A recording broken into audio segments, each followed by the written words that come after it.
शास्त्रों में स्नान के पहले और स्नान के बाद के कार्यों को लेकर क्या करना चाहिए और क्या नहीं, कुछ नियम बताए गए हैं जो कि सनातन धर्म का पालन करने वाले प्रत्येक व्यक्ति को मानना चाहिए। शास्त्रों में वर्णित कुछ महत्वपूर्ण नियम। 1. स्कंद पुराण के अनुसार स्नान किए बिना जो पुण्य कर्म किया जाता है वो निष्फल होता है, उसे राक्षस ग्रहण कर लेते हैं। 2. विष्णु स्मृति के अनुसार दुःस्वप्न देखने, हजामत बनवाने, स्त्री सन करने और शमशान भूमि में जाने पर मनुष्य को वस्त्र सहित स्नान करना चाहिए। 3. महाभारत के अनुसार यदि नदी हो तो जिस ओर से उसकी धारा आती हो उसी ओर मुंह करके तथा दूसरे जलाशयों में सूर्य की ओर मुंह करके स्नान करना चाहिए। 4. अग्नि पुराण के अनुसार कुएं से निकाले हुए जल की अपेक्षा झरने का जल पवित्र होता है, उससे पवित्र सरोवर का जल तथा उससे भी पवित्र नदी का जल बताया जाता है। तीर्थ का जल उससे भी पवित्र होता है और गंगा का जल तो सबसे पवित्र माना गया है। 5. स्कंद पुराण के अनुसार भोजन के बाद रात के समय स्नान नहीं करना चाहिए, संध्या के समय भी स्नान नहीं करना चाहिए, परंतु सूर्य ग्रहण अथवा चंद्र ग्रहण के समय रात्रि में भी स्नान कर सकते हैं।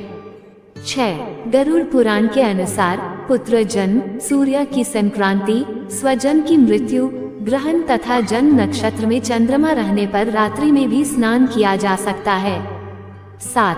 चरक संहिता के अनुसार बिना शरीर की थकावट दूर किए और बिना मुख धोए स्नान नहीं करना चाहिए।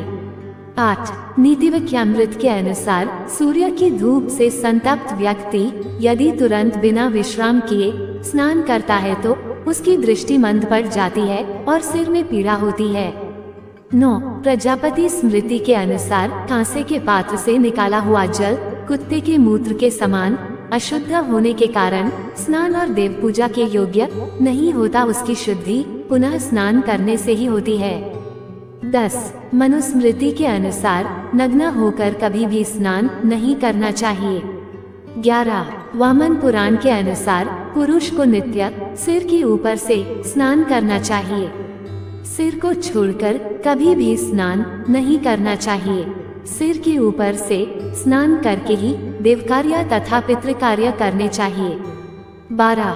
ब्रह्म पुराण के अनुसार बिना स्नान किए कभी चंदन आदि नहीं लगाना चाहिए। 13. शिव पुराण के अनुसार रविवार, श्राद्ध, संक्रांति, ग्रहण, महादान, तीर्थ, व्रत, उपवास, अमावस्या, षष्ठी तिथि अथवा अशौच प्राप्त होने पर मनुष्य को गर्म जल से स्नान नहीं करना चाहिए। 14. पद्म पुराण के अनुसार जो दोनों पक्षों की एकादशी को आंवले से स्नान करता है उसके सब पाप नष्ट हो जाते हैं और वो विष्णुलोक में सम्मानित होता है। 15. महाभारत के अनुसार स्नान के बाद अपने अंगों में तेल की मालिश नहीं करनी चाहिए तथा गीले वस्त्रों को झटकारना नहीं चाहिए। 16. विष्णु पुराण के अनुसार स्नान के बाद अपने गीले बालों को फटकारना झाड़ना नहीं चाहिए। 17. धर्म सिंधु के अनुसार स्नान के बाद वस्त्र को चौगुन करके निचोड़े, तिगुना करके नहीं। घर में वस्त्र निचोड़ते समय उसके छोर को नीचे करके निचोड़े और नदी में स्नान किया हो तो ऊपर की ओर छोर करके भूमि पर निचोड़े। निचोड़े हुए वस्त्र को कभी कंधे पर न रखे। 18. स्कंद पुराण के अनुसार स्नान के बाद हाथों से शरीर को नहीं पोंछना चाहिए।